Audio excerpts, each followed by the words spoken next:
What is going on? Welcome back to Talking Jets with Tigo. My name is Tigo, and today we're going to have a good night. We're going to have a fun night. We're going to talk some post-June 1st cuts that we can look for. We're going to talk what can the New York Jets do with all of this cap space. We're going to talk about trades. We're going to talk about cuts that the New York Jets can make. And ultimately, we're just going to have some fun tonight. But before we get into any of that, before we talk about any of those things, I wanted to give you guys a little bit of things to start yelling at me right off the rip, right at the top of the stream. And want to talk about some players that are some fan favorites that are on this team, and that now that June 1st has come and gone, that could become casualties, not necessarily of the cap, but of the fact that the New York Jets, for the first time in a long time, are a really good football team. And we have a lot of really good players, as mentioned in one of the comments, and we'll get there in a second. The New York Jets have $24.5 million in cap space right off the rip. And my expectation is that most of that money is going to be allocated to Aaron Rodgers. Speaking of which, look what came in probably a while ago, but grade 8. Can you see it? Boom. I'm a huge jersey guy. I know that it's a waste of money. I know that these players come and go and that these teams aren't committed to players and so on and so forth. I don't care. I love jerseys. I try to get a jersey whenever I can for players that I really, really like. And this felt like one of those historical jerseys that you could not pass up on. And so I didn't. I got me my Aaron Rodgers jersey. I love it. Can't wait to wear it to game one, opening weekend. Opening game of the season. But back to what I was saying, when it comes to the cap space, we have to remember that Aaron Rodgers is making $1.2 million this year up against the cap, and is supposed to make $107 million up against the cap next year. That being said, that can't happen, right? So we're probably going to try to move as much of that money into this year as possible. And the reality is that the New York Jets now can start doing those things. Remember that I believe we can now restructure C.J. Mosley, who, as of right now, is a $21 million cap hit. As of right now, we can extend C.J. Mosley so that we can lower his $21 million cap hit. And my expectation is that C.J. Mosley is going to be on this team for the foreseeable future, not as the middle linebacker of this team. If you've followed the channel, you know my thoughts on there and what we should do in the linebacker room. But I think C.J. Mosley is more than a good enough player to do all that stuff. But let's talk about 5 guys. And now that June 1st has come and gone, and now that OTAs are fully in swing, players that might not be on this team come September 1st, come time for us to do our final cut down. And I think the first name that I'm going to say is a guy that is going to surprise a lot of people, but that is Michael Carter, the running back out of North Carolina for the New York Jets. With the drafting of Israel Abanikanda and the explosion that happened with Bam Knight last year, the expectation and this idea that Michael Carter, who as of right now is the only running back in our running back room who does not have home run potential, the idea that he's going to be on the roster, I don't think is that big of a lock. Now, please don't take this as me saying that I don't like Michael Carter II. That is not true. I do like Michael Carter II. Mark Carter II. I do like Michael Carter. I love Michael Carter II. But I do like Michael Carter, the running back.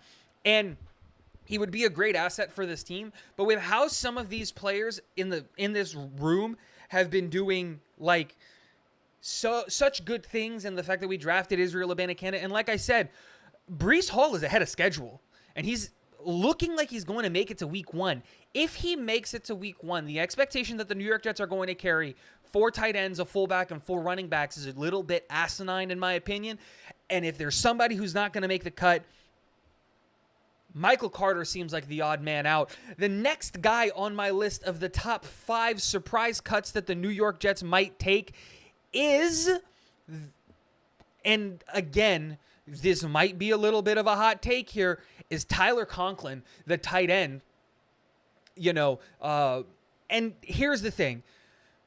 The tight end room right now is really, really crowded. And again, with the emergence of some of these other guys, you can save some money by doing and getting rid of Tyler Conklin. Now, I know that we restructured Tyler Conklin and all of those things, but with how bad of a year he had last year and the expected rise in the role that he would get, Jeremy Ruckert is going to get in this year, especially when you take into consideration all of the hype around some of the guys in the back half of our room and the immediate connection that we've been hearing and seeing from, Aaron Rodgers and CJ Uzomah. I'm not saying I want Tyler Conklin gone. That's not what I'm saying. But if there was a guy that could get cut in that tight end room,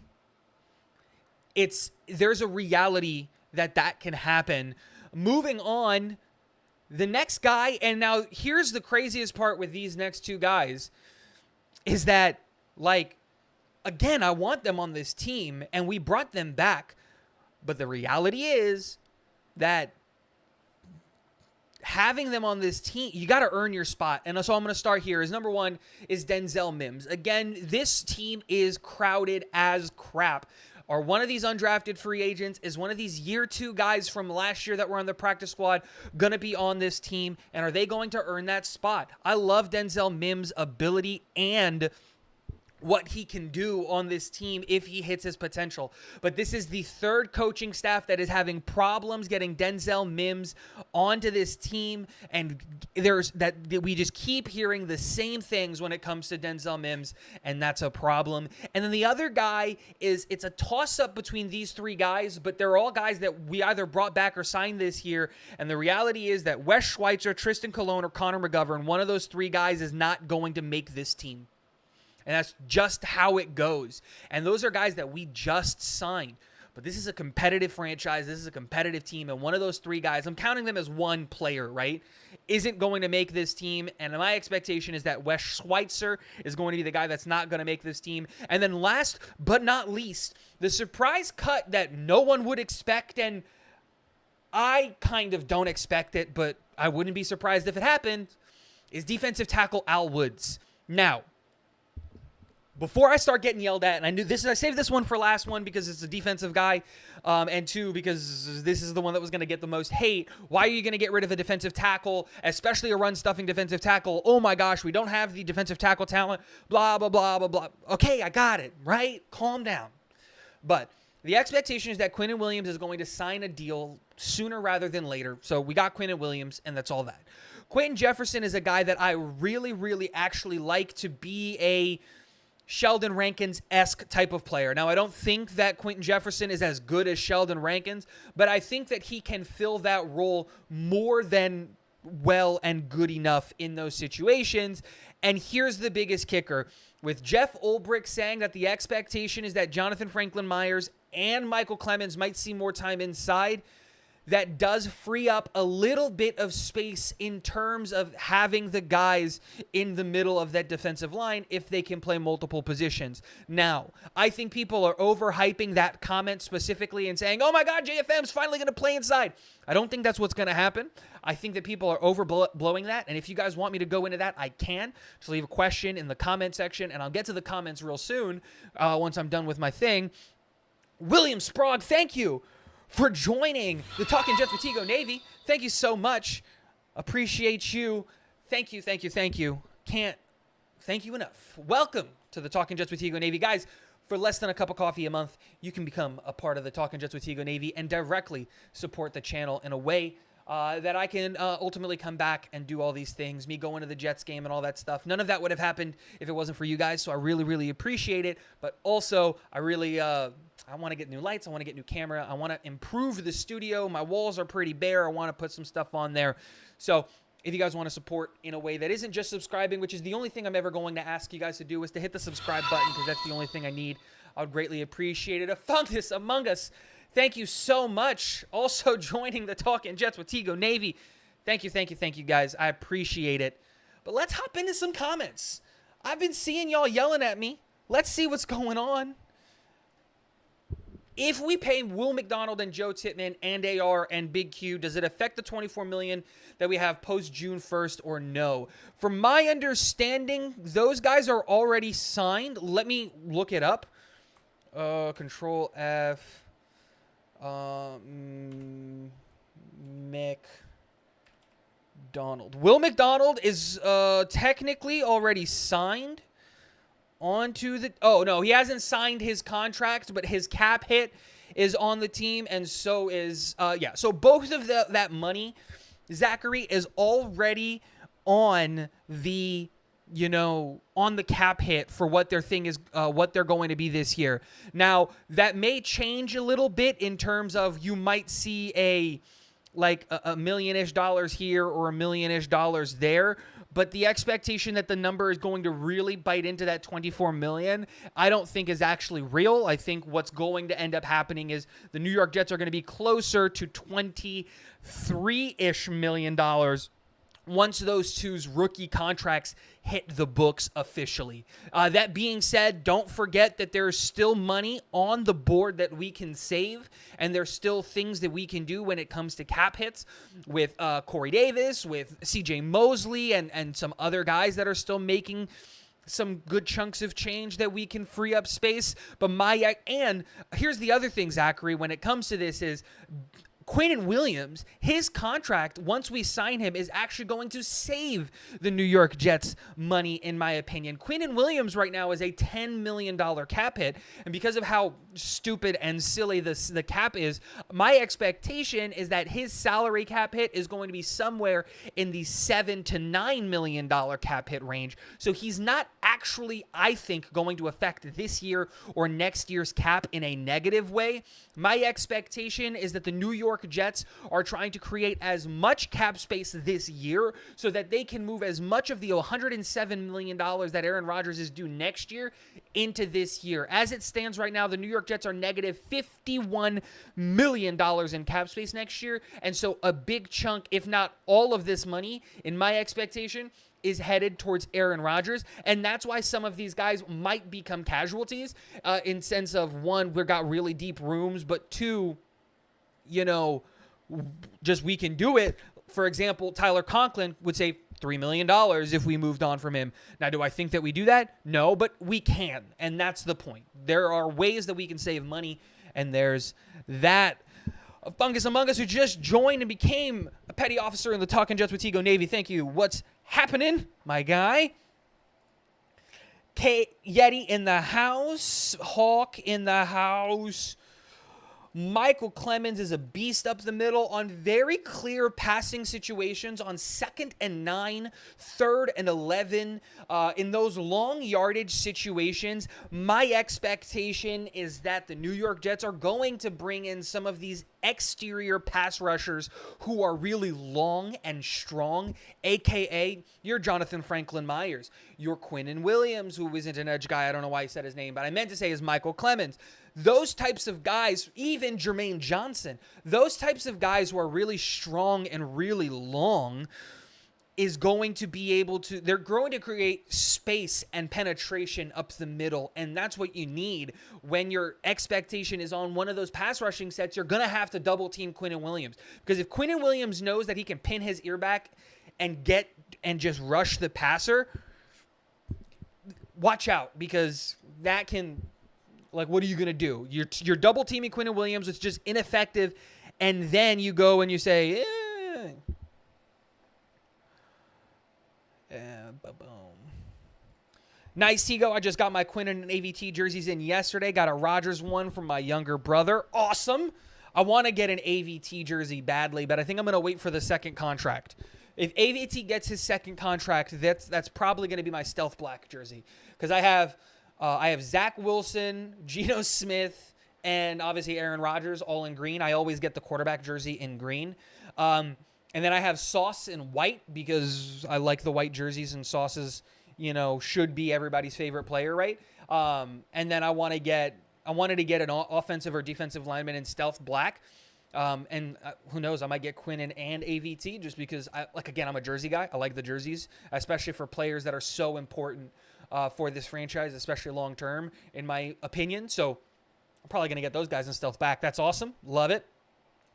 Is the 24 mil counting the two unsigned rookies still? Technically, no, but technically they're actually counted against the cap as $750,000 contracts. I do believe that Joe Tippmann is going to stay at $750,000, which is the league minimum. And then Will McDonald is going to go, I believe, to like $1.2 million is what his cap hit is going to be in year one. Because remember, it's a sliding scale that goes up in that way. That is a spicy take right there, man. MC does have receiving ability that I would put only second to Brees. Izzy is a serviceable, but I'm guessing there's more to your rationale. Rico, the thing with the whole Michael Carter possibly being a cut is Israel Abanikanda is incredibly underrated as a pass catcher. I absolutely think he has that skill set. And I also think that Bam Knight also has that skill set. But the problem was that Pitt last year did not have, like, Keaton Slovis was not good enough for Pitt last year. He could not hit the passes. So he was asked to do a lot of running, and he was incredibly effective there. But he had 21 touchdowns last year, and he had one receiving touchdown last year, and it was like for like 60 yards. He has a pass-catching skill set, and that's the thing. While Michael Carter is, I think, clearly the best pass-catching back that we have on this team, and I don't think that's even a competition, the reality is when it comes to the position in the sense of running the football, Israel Abanikanda and Bam Knight offer something that Michael Carter doesn't, and that's home run hitting ability. And we heard it when Mike LaFleur was talking about it, and even Michael Carter has said it when it comes to that thing.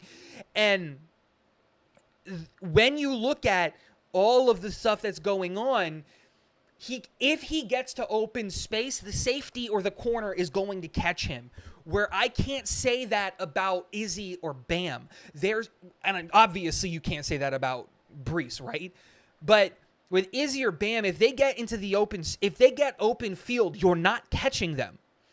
And that's a skill set that I value more.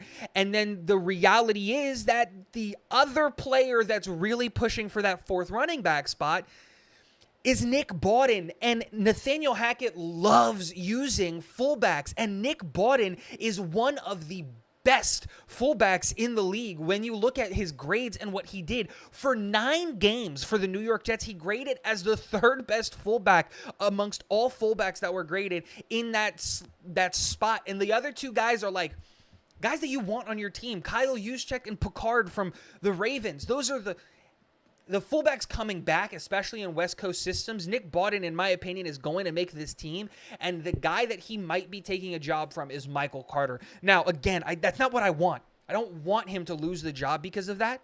I want him on this team, but you can only have 53 guys. It's going to be a very interesting conversation.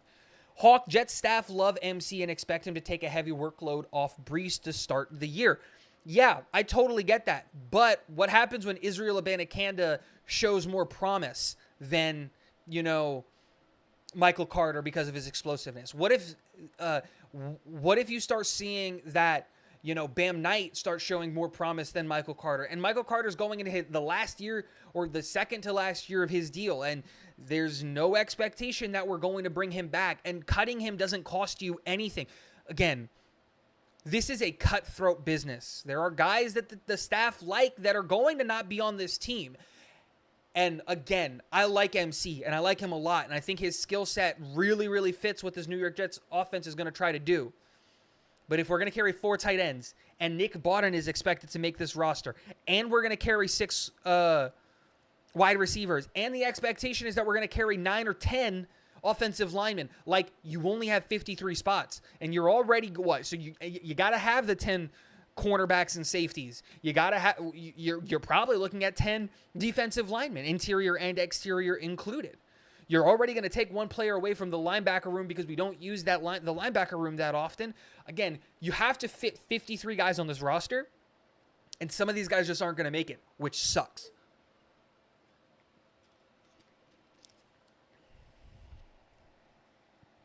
If Ruckert balls out and he's a Jets fun, that would be peak. I don't know what you mean here, but I think I get what you're saying, and I absolutely, totally agree. When you look at Ruckert is the talk of the town when it comes to OTAs with the press, the media, and everybody. Everybody is obviously looking at Garrett Wilson because he's an opposing GM said he's going to be a top 3 wide receiver in the NFL this year with Aaron Rodgers throwing the ball to him, and that's absolutely insane. But when you say that, I totally agree. But when you look at the fact that Jeremy Ruckert is the next guy, everybody's talking like Garrett Wilson is doing crazy things, and then the next person that they talk about, the next person that they mention is Jeremy Ruckert. The dude's out here trying to steal somebody's job, and I think that he might do it. I think it's crazy. Jerome Cap is having a great OTA. Absolutely, dude. Guy went to rookie minicamp not expecting to get anything, and he got a contract. He's now on the 90-man competing for a spot. There's enough, like, again, when you're talking about, like, and this is probably in response to the Mims comment that I made, again, this is the 3rd coaching staff that is having the same complaints about him. Am I going to believe that there are 4 coaching staffs out to get Denzel Mims, or that there's something wrong with Denzel Mims? And don't forget that this is a Denzel Mims loving channel. My #1 video on my channel is still a video where I praised Denzel Mims, and it was from last year. It is still my most watched video on this channel is the Denzel Mims video. But at some point in time, you gotta give up on a player and you gotta move on. And it sucks because how is it that a guy who's that big and that fast and that strong not being able to just get it? I don't know what's going on, but I'd say Kuntz and Yeboah have more chance of being cut / sent to the practice squad, but that's just me. Yeah, you're absolutely right. Here's the thing, right? Kuntz is a physical freak, and you're going to want to redshirt him, and you can't expose him to the waiver wire because he's going to get claimed with just being that big and that big and that tall. Some team is going to claim him and put him on the active roster. So if you cut him, you have to go under the assumption, okay, this just isn't going to work out. We took a swing on this kid in like the 6th or the 7th round. I forget what round we took him in, and it just didn't work out. He got cut, whatever. But I totally think that he has a spot on special teams. And Kenny Yeboah was the only player on that special teams unit that wasn't named Brandon Eccles or Justin Hardy that was worth anything, right? Like the 4 special team studs last year, Justin Hardy, Brandon Eccles, Kenny Yeboah, and Michael Carter, and Michael Clemens. Those were the 4 guys that were just absolutely killing it on special teams last year, with an honorable mention for Ashton Davis. So, and we saw what Kenny Yeboah could look like as a actual tight end. And again, this is preseason. He was going up against 3s and 4s. I get it. But it was still enough of a sample size where you could say, maybe there's something there. Another year in the system, another year in development with Coach Middleton and all of that stuff. Who knows? Maybe there's a possibility that Kenny has gotten to a point to where he can be a legitimate tight end 3. Again, I'm not saying that I want Conklin gone, but I wouldn't be surprised if he was, and I kind of would, but not really. I agree with Tigo that Conklin and Mims are really going to have to fight to stay on this roster. Thank you. Appreciate that. When Salah, who acts like every player on the roster is all pro, says he has a good chance to make the roster about Mims, that's as close to a negative comment as you'll get to him. Absolutely. Again, you got to remember, Salah's not about airing his dirty laundry in public. He's going to keep that in-house, and he's not going to mention those things, and he's not going to do those things when it comes to that. Every player is an all-pro. Every player is a Pro Bowler. Every player is the best player at his position, and I think that's the right way to handle it. And I believe, and I've seen enough from Coach Salah in those, moments that totally make me think, you know what? He's out there and he's absolutely roasting guys if that needs to happen, but he's not going to make sure that the public finds out about that. Guys, there are 32 of you people in here. Really, really greatly appreciate it. Make sure to hit the like button if you haven't already. Remember, super chats skip the line, so if you want your question read, I'm trying to catch up in chat. I'm really far behind, but if you want to make sure that your comment gets read, super chats are the best way to do it, and that's the last time I'll bring it up. Zachary Burner, Solomon Thomas might be gone. This is a guy that I think absolutely could be gone. And if he's gone, it's not that surprising because he kind of wasn't that great last year. And so yeah, that he's not on the list of the top 5 because I chose 5 players that would be like surprising. That's why Connor McGovern is on that list. That's why, Denzel Mims, Tyler Conklin. Denzel Mims not really, but still, Denzel Mims is a fan favorite. Tyler Conklin, Michael Carter, Al Woods. Those guys are more surprising cuts. If Solomon Thomas didn't make the roster, kind of be like, well, yeah, like, did he really earn it last year? No. And if Tanzel Smart, if Marquise Spencer, if Isaiah Mack, if one of those guys earns the right to be defensive tackle 4, or if Deslin Alexander or Bradley and I really push and fight for us to carry an extra edge rusher instead of an interior defensive lineman, because we have guys like Michael Clemens and Jonathan Franklin Myers, then yeah, Solomon Thomas is totally expendable and can totally be off of this team. Would not be surprised. Let me see. What's up, Rich? Welcome. Happy Friday.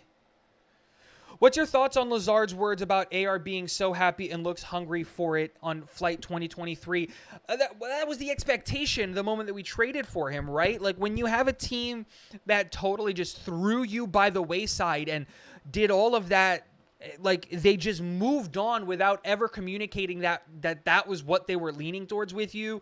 And, they didn't even communicate with you that they were taking a quarterback and that they were drafting a quarterback and so on and so forth and blah, blah, blah, blah, blah. Like, we saw it. It got to a point to where Aaron Rodgers asked for Goody to be fired. He said, look, I want Gutekunst gone. I want a new general manager. Like, and that's it. It's Goody or it's me. And in the end, the CEO and ownership and the board of directors decided to stick with Goody, and I think that that's a mistake, especially with his track record, drafting and all of that stuff. But ultimately, it worked out for the New York Jets because we got grade 8, and now he's angry. Now he's pissed off because now you're looking at people like Tiki Barber, freaking idiot, going on the internet and saying that Daniel Jones is going to have a better year in New York than Aaron Rodgers with the New York Jets. And it's just idiot people making idiot expectations and idiot comments. We've got an angry Aaron Rodgers with one of his best friends on the team in terms of Nathaniel Hackett. They are life buddies, and Randall Cobb and all of those things. When you have all of all of that going on, and you've got a team and a fan base that is truly, genuinely, every single member of the fan base, in my opinion, is happy and excited that Aaron Rodgers is here. And New York has embraced him immensely. And the reality is that right now, when we're talking about football, New York is a town that's going to get painted in Gotham green. And when is the last time that you can say that New York wasn't painted blue because the Giants were the better team? That is not a reality anymore. New York right now is owned by the New York Jets, and that's a great thing, and he's a big reason for that. So, boom. Love it. Whatever happened to the punt god, I have no idea. We worked him out, and then we didn't bring him back, or we didn't really sign him, didn't really do any of those things, so we'll see. Does JJ and Lawson be the main edge, or will it be a different matchup? The primary edge matchup for first and second down, you're probably looking at Carl Lawson on one side and Jonathan Franklin Myers on the other side, and then you're going to rotate in Will McDonald and Jermaine Johnson as it goes. My expectation is that the number of snaps is going to get a little bit lower for guys like Jonathan Franklin Myers and Carl Lawson, and they're going to get higher for guys like Jermaine Johnson. And then Will McDonald, we don't have a real base because, like, he wasn't here on the team last year. He's a rookie. So, yeah, there's that. Michael Clemens is one of my favorites. The black Air Force energy that radiates off him is so awesome. Love it. Got Quinnen in stealth black and AVT in white. Both are fire. Yeah, man, I love it. That one receiving touchdown was fantastic. I'll give you that. I'm thinking that this is about Israel Abanikanda when I was talking about that. Let's catch up to chat. Let's catch up to boom, boom, boom. Harrison Hagen, what's going on? Our resident Packers fan. Love the jersey. Me too. Love it too. Maybe Douglas can trade Carter for a draft pick. I doubt it. No one's really trading for running backs. That's a little bit. 4 tight ends sounds like a same old Jets move. I can't disagree more. Tight ends are going to be the linchpin of this offense. Our offense is going to run through the tight ends. We are going to be a run-first team. If you look at Nathaniel Hackett and if you look at his history of his super successful offense, they are offenses that run the ball first and utilize the tight ends in the blocking and in the receiving game a massive amount. So I don't understand this, 4 tight ends is the same old Jets move. You keep your best players and the players that are going to help you win, and if that's 4 tight ends, you do it, and that's what my expectation is. Has anyone been able to find Jerome Cap highlights? Nope, they don't exist. No, they don't exist, Rico. I've been looking. Speaking of special teams, that's what I like about Cap. I read that he's really dialed in on contributing in special teams, which I think is a must if you're going to be at the bottom of the depth chart. Absolutely, man. The way that you stay in the league for a long time is being a special teams player. There are less top 10 players than there are special teams players, right? A great example of that is Justin Hardy, man. Justin Hardy is making like $5 million being on this team, and he literally only plays special teams, and I hate it. And it's hard to get rid of him, and it's hard to talk about moving on from him because he is such an important piece of that special teams unit, and I hate it. Because I would love to give that spot to somebody else, right? I'd love to give that spot to a different player who's going to contribute on the defense. But it's really hard because Justin Hardy is that freaking good at special teams, and he's had a really, really long career just playing special teams. Think Travis Dye may replace Michael Carter down the road? Zachary Berner, I absolutely think so. Travis Dye, I think, makes the practice squad. I don't think he gets claimed by any of the other teams, but I really, really like Travis Dye. I had Travis Dye ranked as a day 2 prospect, but he had his injury, so he fell off the board because of that aspect. It's the same thing with like Carter Warren, right? Carter Warren, I had a 2nd-round grade on him, but I would have only taken him in the 4th or the 5th or the 6th round because he blew out his knee. And injuries matter, but Travis Dye was such an important piece, or was going to be such an important piece to that USC offense. And when they lost him, you could see that they weren't the same without him. And that matters.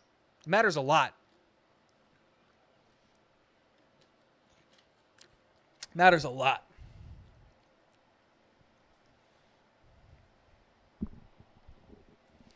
MC and Conklin have nothing to worry about. AR will give them touches, 650 yards for Conklin, 600-plus total yards for MC. The problem is that Michael Carter doesn't have that explosive speed, like I said, and Tyler Conklin has been having balls thrown at him, and he's kind of had a Butterfingers issue. Now, balls from Aaron Rodgers and balls from Zach Wilson are totally different things, but I'm just saying, he had Butters last year, a little bit of a drop ball thing.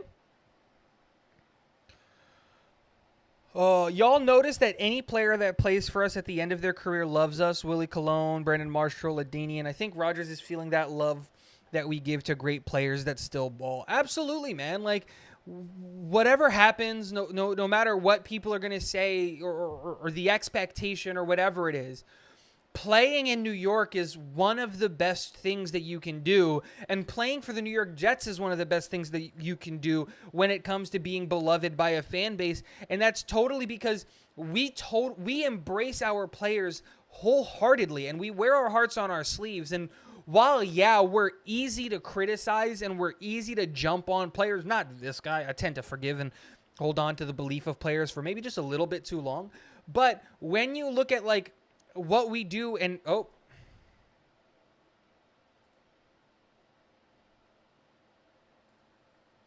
hello, am I back? I know we froze for a second, but I think I fixed it. Am I back?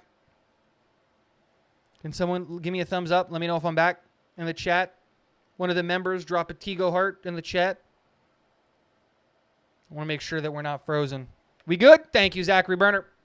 But yeah, when you look at the team and when you look at everything that everybody has and all the love and all of the appreciation and all of everything that we do for these players, LaDainian Tomlinson is still one of my favorite Jets of all time, and the dude was here for like 2 years. You know what I mean?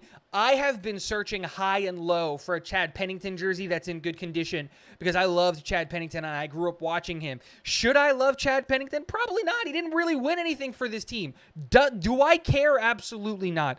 Look at the amount of love and respect that we still have for Curtis Martin, and look at the amount of love and respect that we have for freaking Darrelle Revis. And Darrelle Revis went to freaking New England to win a Super Bowl and then came back. Like, we love the players that are good for this football team, and we love the players that are good for this franchise. And the expectation, I think, totally is that he feels that now. And yeah, totally agree with that. Small Heath Jet Patrol, thank you for the super chat. What is your confidence level in our wide receiver core? I think that we are really top heavy when it comes to the wide receiver core. What do I mean by that? It's a inch. Okay. I'm trying to figure out how to say this properly. The Garrett Wilson is a stud, right? Clearly a wide receiver one. Clearly a guy that we're going to rely on. Clearly a guy that we can believe in. Clearly a guy that we can put our receiving hopes, dreams, and all of that on his shoulders, because we know that now that we have a legitimate quarterback, I think that, like, now you're going to see what he actually can be. The problem is that everyone outside of Garrett Wilson is a little bit of a question mark in the sense of where they're at on the depth chart and what role that they're going to play. So let's go through it. Let's talk about this wide receiver core, right? So you start Garrett Wilson, wide receiver one, deserves to be wide receiver one. He is wide receiver one. I love it. Moving on. Now let's talk about Allen Lazard. Allen Lazard is a great wide receiver. I love Allen Lazard. But, and this is a big but here. Oh, look at that. Ooh, I like that. But the problem with the Allen Lazard thing is he feels to be more of a wide receiver 3 than a wide receiver 2. He seems to be, in my mind, a low-end wide receiver 2, a high-end wide receiver 3. And if that's the case, he's being a little bit overvalued as a wide receiver 2. So you worry about that. And then you go, okay, who's wide receiver 3 in the depth chart right now? Well, it's Corey Davis. Well, Corey Davis is definitely, in my opinion, a high-end wide receiver 2. He has that skill set. He's absolutely that good at the wide receiver position. But the dude can't stay healthy. He's had an injury every year for the last 3 to 4 years. I think he had 4 years of injury, like just not playing a ton of games because of injury. Now, with Aaron Rodgers under center, is he going to push through that injury and try to get on the field? Maybe. Is his talent or is his ability going to suffer? Who knows? But he should be the clear-cut wide receiver 2, and you can't put him there because of the fact that he has an injury history. So there's your wide receiver 2, wide receiver problem that you have there. Do we have good players there? Yes, but they do have some question marks, obviously. Then we go to wide receiver 4, and you got Mecole Hardman. Now, I love me some Mecole Hardman. The dude is speed. He embodies speed. But as a wide receiver 4, you'd hope that his route running was a little bit more developed, and it's not. Now, how much of that is Andy Reid not developing him? I don't know. I kind of believe in Andy Reid as an offensive coordinator and what he can do. So how much of that is Mecole not being able to really run routes well? How much of that is Andy Reid and his utilization and trying to use him kind of like a Tyreek Hill, but Tyreek Hill had route running? Who knows?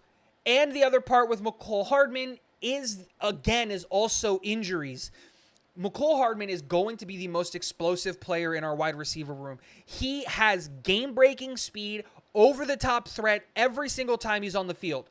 But he did just come off of surgery. He is coming off of an injury. And how healthy, how fast, how good is he going to be in year 1 with the New York Jets? Who knows? But again, I believe in all of these guys. And then Randall Cobb is old, wide receiver 5. You know, very limited utilization. He's still got it, but he's not the same guy that he was before.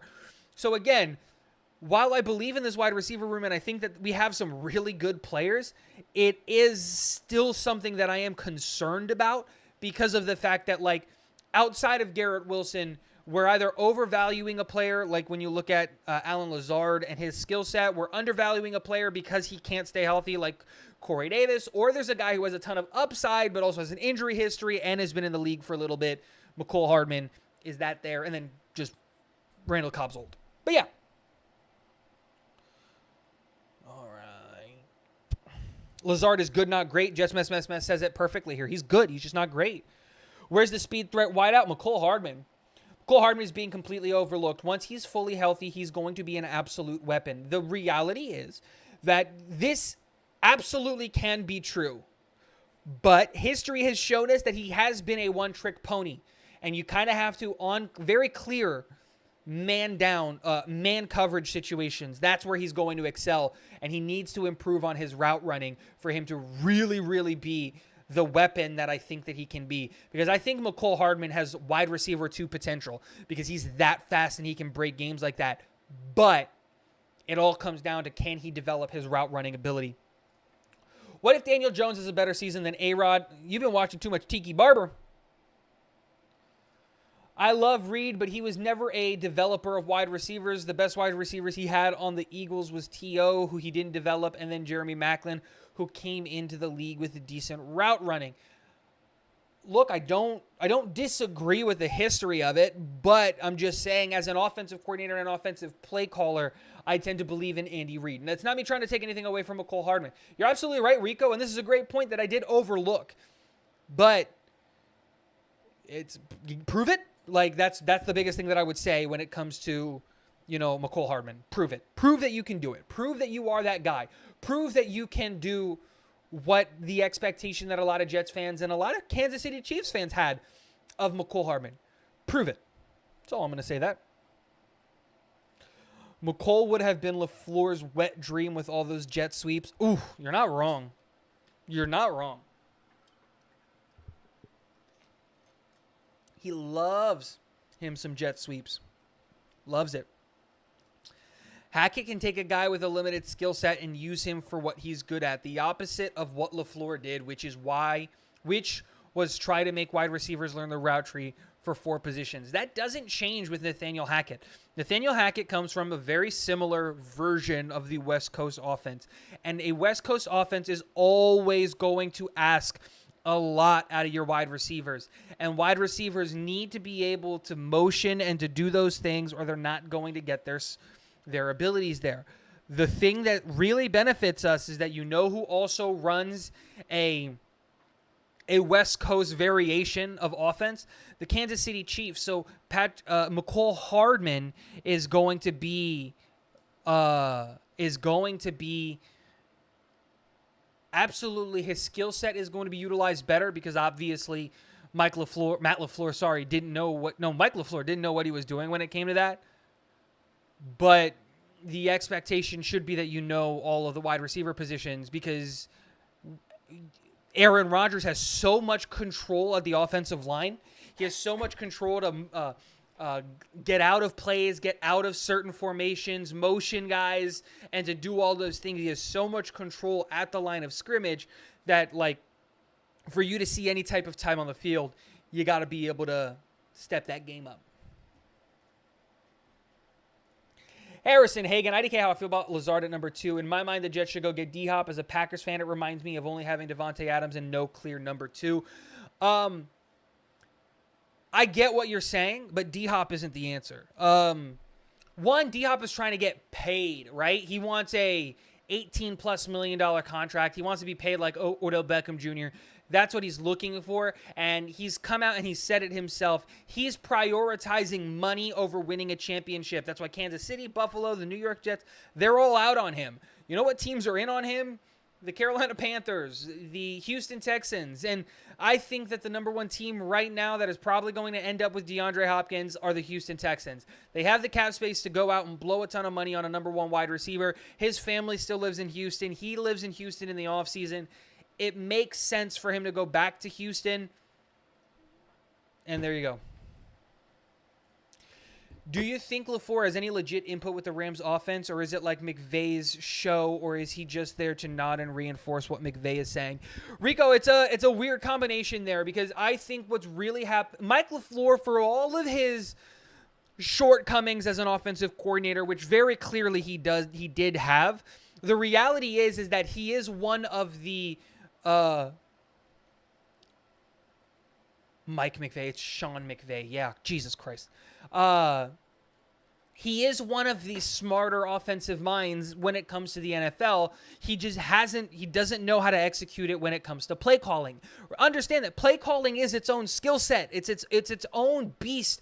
Like the same way that being a good coordinator does not translate into being a good head coach. He is still one of the better engineers of offensive passing, skill sets and play designs out there. So what my expectation is that he's going to be more of a pass game consultant than an actual offensive coordinator, because I would not trust Mike LaFleur when it came to anything that touches a running back's hands ever at all, ever.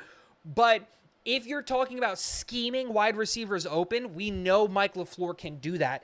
And if you can give Sean McVay, the guy who actually knows how to call plays and to do that stuff, when you look at that and you're adding a guy who can create offensive play calls, specifically in the pass game, that scheme guys open, that's where his value is going to be. I don't think he's really going to have a say necessarily in what plays go into the playbook that day, or, picking out the playbook for every game, but he will definitely be a consultant and providing passing plays that McVay can tap into and install whenever he feels that necessity.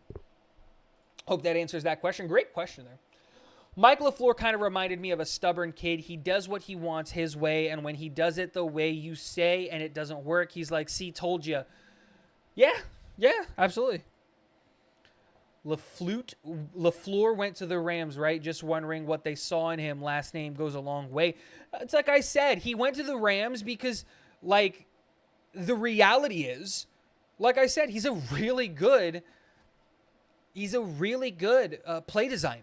He's just not a good play caller. And and when you go to the Rams, you're not going to be calling plays as an offensive coordinator. You're going to be designing plays. You're going to be doing all of those things, and he is going to call the plays that he sees fit, because that's what Sean McVay does. So when you look at him, LaFleur's an interesting topic, because Zach Wilson and his failures at developing into a franchise quarterback, which are Mike LaFleur's fault, I'm not going to take that away from Mike LaFleur, made Mike LaFleur look really bad in New York. But Mike LaFleur with an adequate quarterback might not look that bad. And that's what they were willing to bet on. And in a place where, again, he's not going to call plays, it makes a ton of sense. You know what's really crazy, K. Yeti? Is that 2 years from now, Mike LaFleur is going to be getting calls to interview for head coach because he's with the Rams. He's going to get those interviews. Anyone that works with Mike McVay is going to get those interviews. He's going to get those things. And again, what do? You can just blame Zach Wilson and his inability to develop. And that's probably what he did. Tigo, do you think Corey Davis could emerge as a number 2 wide receiver? I hope so, Harrison. I was saying this earlier. Corey Davis, I think, is absolutely a wide receiver 2, a high-end wide receiver 2 in the NFL. The problem is the injury history. He gets hurt every year, and he misses a good chunk of change. You can't rely on a guy to be a wide receiver 2 if he's going and has a history of being this hurt, this often, this consistently. And so that's why Allen Lazard is wide receiver 2, and I really like Allen Lazard at wide receiver 2, even though I think that's asking a little bit much of his skill set. But again, in a West Coast system, we kind of can manufacture players open a little bit easier. And yeah. NFL coaching trees are basically like a frat. Call one of your bros. If you're in need, one of them will hook you up for better or for worse. Yeah, probably. Yeah. Zach Wilson has a major mind problem and gets in his own way. Totally agree. Mike LaFleur has value as a nerd in the background, drawing up trick plays for a veteran squad, not being in charge of a rookie offense and a rookie QB, trying to coach up players. Lol, that's asinine. I agree. Could not said it better. Hackett was great red zone in Green Bay when he was there. Zachary, he was totally in charge of the red zone. That was his whole responsibility, was the run game and the red zone. And when you look at Green Bay with their time, when Hackett was there, and then you look at the year that Hackett left when he was in Denver, what did Green Bay suffer with? Red zone efficiency, which went down, and in the run game, which also went down. Every Packers fan, and you can ask Harrison Hagan here, and he'll vouch for it, what was every Packers fan screaming for throughout the entire season when it came to this offensive coaching staff? Get the ball to Aaron Jones and A.J. Dillon. Why is Aaron Jones not touching the ball more? Why is A.J. Dillon not touching the ball more? Every single player and every single fan, and hell, even Aaron Rodgers, was saying the same thing. And that's because Hackett wasn't there anymore. The LaFleurs suffer when it comes to being able to call running plays. You can see that historically with all of their offenses that they kind of are a part of, and their roles in their respective offenses. So, yeah. There you go.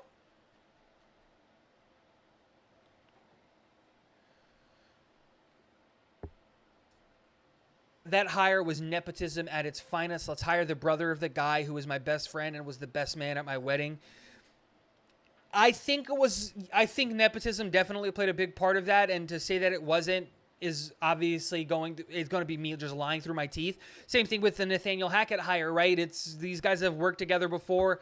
He had an Aaron Rodgers connection. We wanted grade 8. Kind of makes sense. But to discount LaFleur's resume when he was in San Francisco, I think is also a little bit of a revisionist history. We all expected that one of the two offensive coordinators was going to come with Robert Saleh when it came to, running the offense. And it was either going to be Mike LaFleur or Mike McDaniel, sorry. And he chose the guy that he was closer with, which is Mike LaFleur, which ultimately ended up being a mistake, as we can see that now. But, yeah. Run the damn ball. Yep, see what I'm saying. A famous Green Bay YouTuber, Tom Grossi, would agree with you. Absolutely. Absolutely. You going to any of the games this season? The home opener? The home opener. I'm going to the home opener. That's the only game I'm going to go to this year. I am hoping that my son is not born while I'm at the home opener. I am flying in the day of the game, leaving the airport, going straight to the game, watching the game, and then immediately leaving the game, spending the night at the hotel, and leaving the next morning. I will be out of Florida for 19 hours, but I am going to the home opener. It's funny. My wife bought the tickets, and she was just like, no, you're going to this game. It's Aaron Rodgers. Like, I'm not going to make you miss that. But as some of you may or may not know, my wife is pregnant with our second son, and his due date is September 13th. And the home opener is September 11th. Let's see what happens. Let's see what happens. Revisionist history, damn, that's a good phrase, Law. I like it. I agree that Hackett hire was only to lure Rodgers here. I don't think that's true. I think Hackett was the right guy for Zach or whoever. Okay. I did not see the disagree. Totally agree with you. I disagree that Hackett hire was only to lure Rodgers here. I think Hackett was the right guy for Zach or whoever was going to be the QB this year. He's great with players. Totally agree. If that's how it came off, I wasn't trying to say that Hackett was brought in just for Aaron Rodgers. But to deny the Aaron Rodgers connection is being blind to the truth. That definitely was a part of why we got Hackett. But I think that Hackett, and I said this at the time, with or without Aaron Rodgers, Hackett was and is the right hire for the New York Jets. The New York Jets should go out and get Nathaniel Hackett. I said it in multiple videos, and I was right. We got Nathaniel Hackett. We got our quarterback. Everything's good in the hood. AFC East Roundtable is having an event, and Jets media, Richie will be there at the home opener. I thought they were going to do the the New England game. How did the Jets use their tight ends last year? Honestly, the tight end room looks pretty good, especially with A-Rod at Q. A-Rod at Q. Who's Q? Is there Q? We don't have a Q tight end. Tyler Conklin, CJ Uzomah, Jeremy Morgan. I don't know who Q is. Our tight end room is deep. I don't think we have a superstar in the tight end room, but right now we got 3 guys that I feel really, really, really, really confident in the tight end room, Harrison, and that's Tyler Conklin, CJ Uzama, and Jeremy Ruckert. So, yeah. Oh, at QB, I'm so stupid. Thank you, Rico. I'm an idiot. I appreciate you for fixing me. Every time I think of LaFleur scheming plays, I always think of the meme from It's Always Sunny with the evidence board. Yeah. That's kind of what it was like, you know? It's kind of what it was like.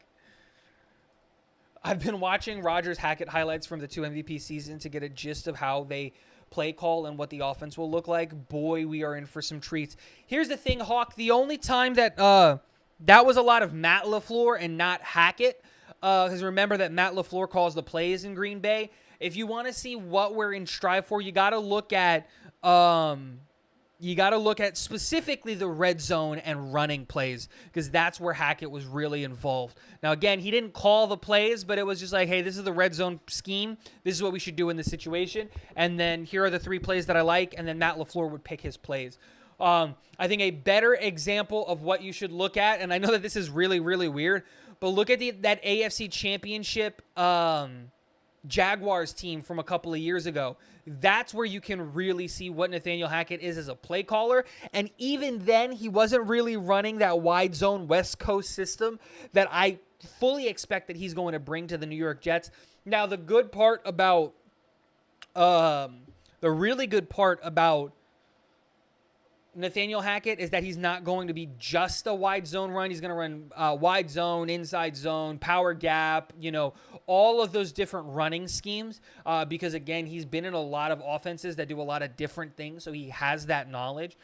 But with how good the wide zone run is and how hard it is to stop it, and if you haven't seen the Brett Coleman video, it's like 19 minutes long, and it just talks about the wide zone run scheme. 1, I love Brett Coleman. 2, go watch that video. It is incredibly insightful if you care about those things. So, yeah. He meant at Quinnen's house? Yeah, that's what I thought for a second. No, you're good, dude. I'm an idiot. The Pats game is Richie's event, and the AFC Roundtable is week 1 with TD Finstock and Master at Work, Pats fan, and Dan Mitchell, the Bills fan. But they're going to the Jets game? Week 1? Is that what they're doing?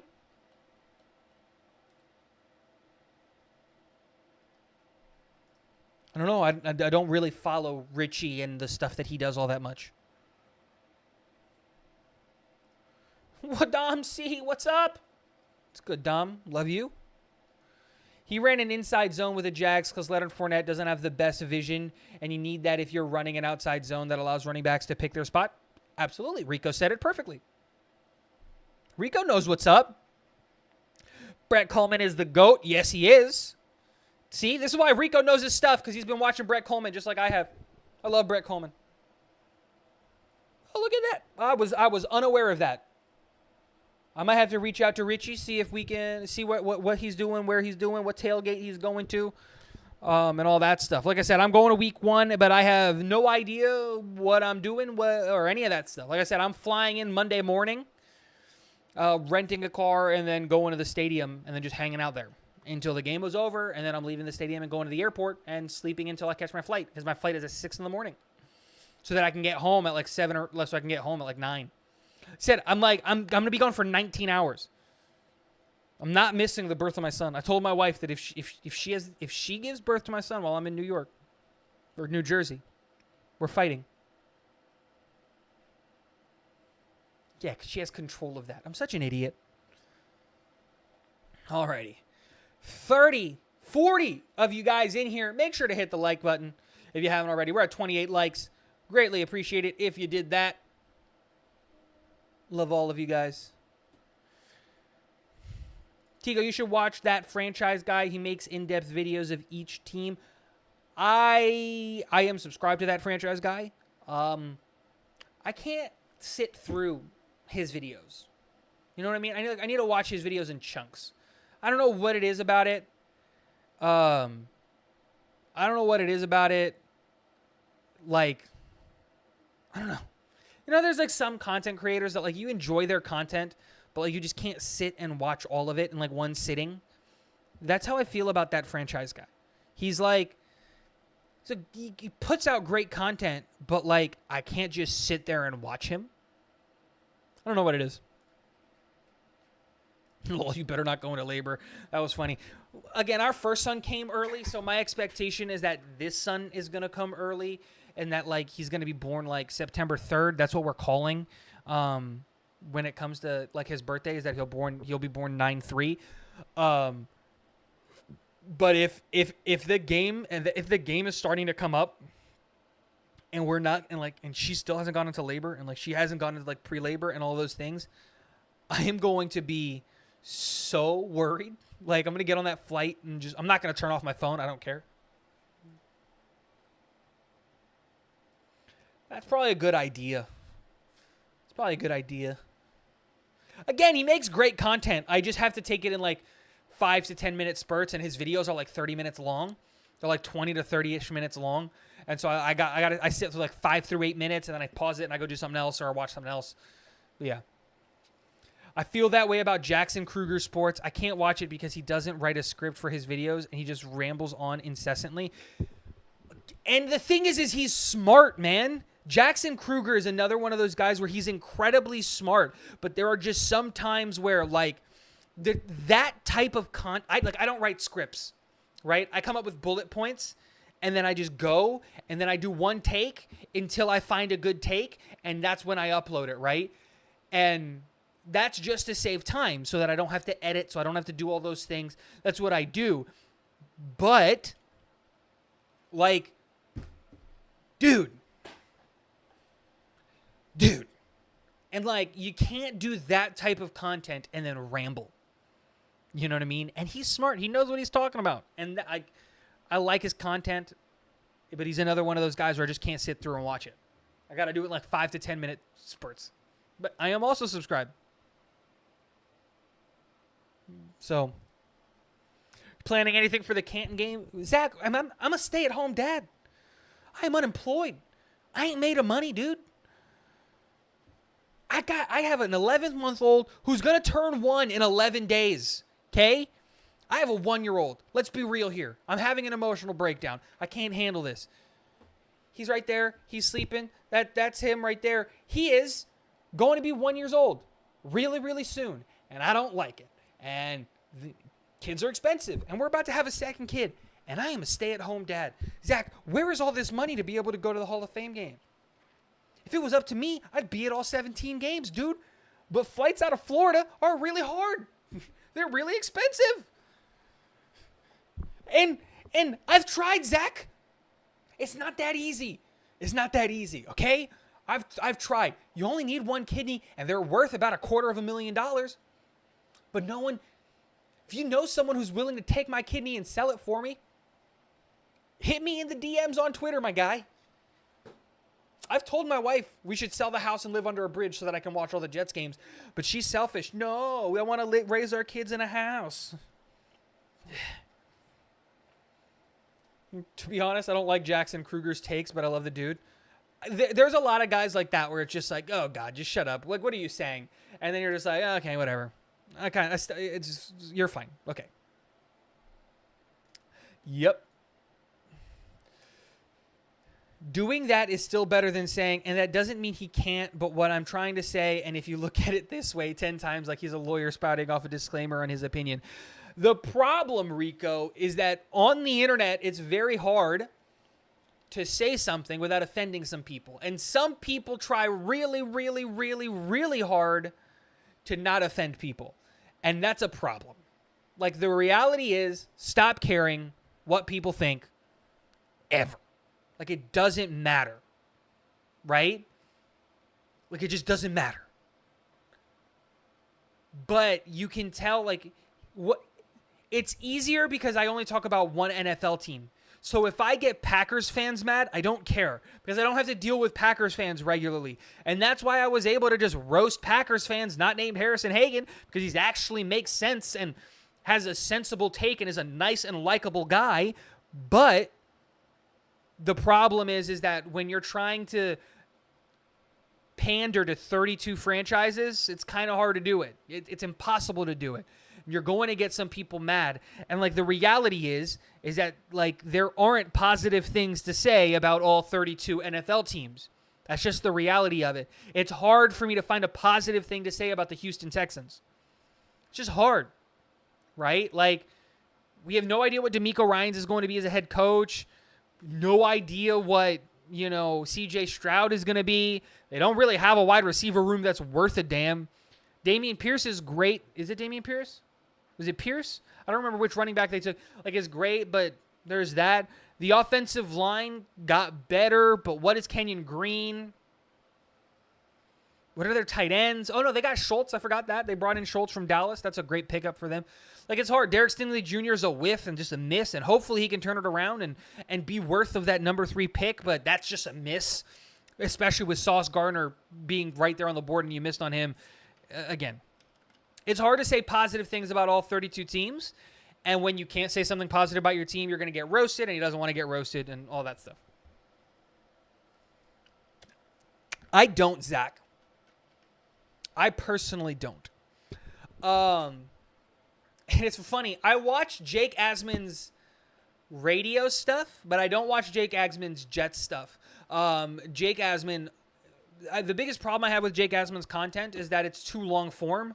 And I love that he's doing that and that there's a space for that, but that's not how I want to digest my YouTube content. He goes live every day for 50 minutes, twice a day, it seems like. And that's too much Jake Asman. And the problem is that Jake Asman is so big that his chat is kind of just like you reach this critical mass. Like, I like where my chat is right now. If I could be honest, I would like for my chat to stay at anywhere, and I hope I get this big, right? But I would like for my Friday live streams to stay anywhere from 60 to 120 people, because that seems like a really nice number of, one, I can read the chat. 2, and this is going to sound a little scummy, but hey, it's enough where I'm skipping enough chats where people will be incentivized to super chat. Again, it's the reality of it, right? Super chats help out a lot, and I'm a stay-at-home dad, and I'm doing this for free because I love doing it, and if I can make some money on the side, I'm going to do it, but that's not why I started this channel. We're not going to talk about that. But like, he's pulling in thousands of viewers, and again, I don't watch that kind of content because the chat just kind of devolves into madness, and Jets Forever exists, and, all of that stuff. But I just don't like the rage baiting is what's happening, right? Like, Rico says it perfectly here. Jake's show is fun to watch. Is fun to watch him flip out on people he doesn't agree with. It has nothing to do with his takes for me. And that's the thing, right? Like, it's just Jake Asman is so smart. And he's one of the smartest YouTubers. It's why he has 20, 30,000 subscribers, is because he understands content, like, at such a high level. And he produces really, really good content. And you can see that because people watch his content even though he doesn't have the best camera. He doesn't have the best microphone. He doesn't have the best backdrop. He doesn't have the best production when it looks at a show. Like, if I'm being honest, I think I have a better set and a better look and a better sound than Jake Asman, but Jake Asman knows content. That's what he's a radio personality. He knows what he's doing at a really, really high level. And because of that, you can see his content is really good and people like it. It's not for me. Again, I try to catch Jake Asman. I like watching Jake Asman's talk show, like his ESPN talk show, because, like, again, I care about the other football teams, like, a lot, and I love that content and I love what he's doing. I just don't watch his Jet stuff all that much. But it's so hard to watch a lot of stuff. Like, for example, I love Green Bean, but I haven't watched Green Bean recently. Gunny is one of my favorite persons in the world, and when he got onto the Thursday thick of it, I was on there religiously. I've missed the last couple of Talking Jets panel shows because, like, again, it's just so hard to make time to do all that stuff, especially with there's other projects that I'm working on. I'm looking at starting a second and a third channel and doing different things like that and really expanding out this whole YouTube space. And so when you look at that, in my limited time, I am either taking care of my kid, taking care of my wife, doing schoolwork, or working on setting up the second and third channel. or sleeping.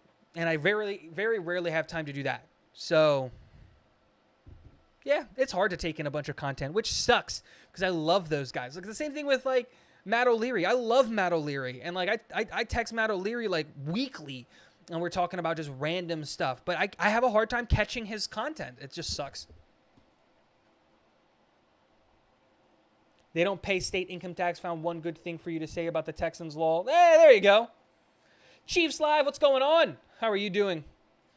Tigo, very true. Not everybody is going to like your take, and that's very much okay. It's life. Exactly. And some people aren't okay with that. Like, you could... I was like that at the beginning. At the beginning of my channel, if you watch it like my first couple of videos, you'll see that I'm trying to not offend anybody.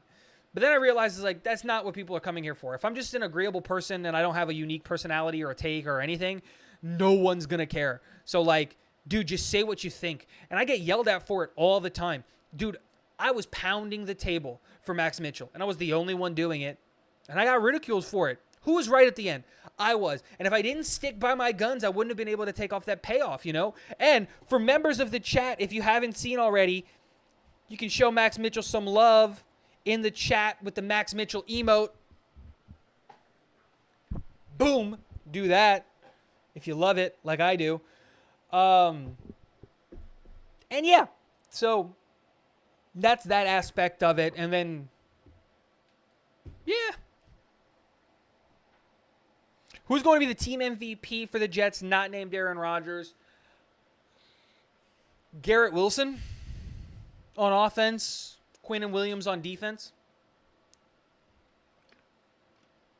That would be my guess. Those would be my guesses. Say Garrett Wilson. Yeah, it's a great one. Being nice.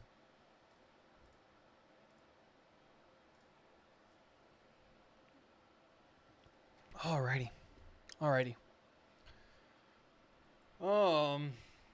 You know what? I have a test that I got to do tonight. So we're going to end the stream there. Guys, thank you so much for hanging out. All the super chats, all the everything. I appreciate you guys greatly. Keep your ears open. We're going to be doing some we're taking a little bit of a break. Not a break, but we're not doing super daily content. You know, because it's the off season. There's not much to talk about, but I'm trying to get at least 4 or 5 videos out a week. See how we can do that. But let's do a story time. Let's try to end the stream here. What do you guys want to hear about? Childhood Tigo? Adult Tigo? Papa Tigo? I don't know what to tell a story about. You know what? I know what to tell a story about. I'll tell a story about my son. Because I love that little dude. We're going to tell Papa Tigo's story. So for those of you who don't know, I am a dad, obviously. I showed him on stream earlier. That is my baby boy right there sleeping. His name is Benjamin. And I love that little dude. And obviously, as they're growing up and as they're getting older, there's a lot of these milestones that they're going to hit, right? Oh my gosh, they're rolling over. Oh my gosh, he's sitting. Oh my gosh, he's walking. And he's not walking yet, but he's learning. He's taking 6 steps. That's his max. I'm so excited. Little dude's going to take off and start running. I'm very, very excited. But obviously, I showed you guys him on the monitor. That's him in his crib. So we used to put him in his crib when like we had to do the dishes or whatever. And he would just hang out there. And the way that our kitchen is set up and where his room is, where you do the dishes looks right into his room. And then you can see his crib. And we were sitting there really focusing on trying to get him to sit up, right? So that he can like support his own weight and sit up. And tell me how this little dude was lying to us. So we would sit him up and he would just fall over. We would sit him up on the bed and he would fall over and he would giggle and all of this stuff. And we're like, come on, man. Sit up. It'll be great. You can have food. We can do things, all that stuff, blah, blah, blah, blah, blah. And whatever, right? So I put him in his crib. I give him his toys, and he was playing because he used to play on his back, obviously, because he couldn't sit up. And I'm doing the dishes, and I'm watching TV, and I look over to the crib to make sure that he's fine, and I catch this little man sitting. And I'm like, wait, what? And then he sees me looking at him. And he's like, oh, crap. And he falls over and lays back down on his back. And I was like, there is no way. So I step out of frame so that he can't see me again. And I pull up the monitor on my phone. And what does this little kid do? Dude, he was lying to me and my wife. He knew how to sit the whole time, just didn't want to. He sat himself up and started playing. And the moment I came back into frame and he saw me, boom, he fell over again. And I did that 2 or 3 times. And we tried it out with my wife too. He was lying to us. He was lying that he couldn't sit. Dude could sit the whole time. The whole time. Just didn't want to tell us. So me and my wife are convinced that he already knows how to walk. Just doesn't want to let us know that he knows how to walk. Because he likes being carried and he's lazy. So he's a little liar. No, I'm kidding. But yeah, I thought that was a little bit of a quick, funny story to tell. Baby-proof the house already? Oh, absolutely. Absolutely. Oh, I remember taking my first steps after I was injured playing a sports. Don't be that excited. I'm very excited. It's my son. I love it. Alrighty, boys, girls, guys, gents, thank you everybody for hanging out and being a part of the stream tonight. I appreciate all of you for hanging out and being here. On your way out, don't forget to hit that like button. We got 32 likes. Let's see if we can get that up to 40 before we end the stream. Thank you for everybody hanging out. Next Friday, be back here at 9:30. We're going to be doing another live stream. What are we going to be talking about? Who knows? But be here. It's a fun time. I love doing it. Thank you so much for hanging out. Guys, enjoy the rest of your weekend. Have a wonderful evening. And last but not least,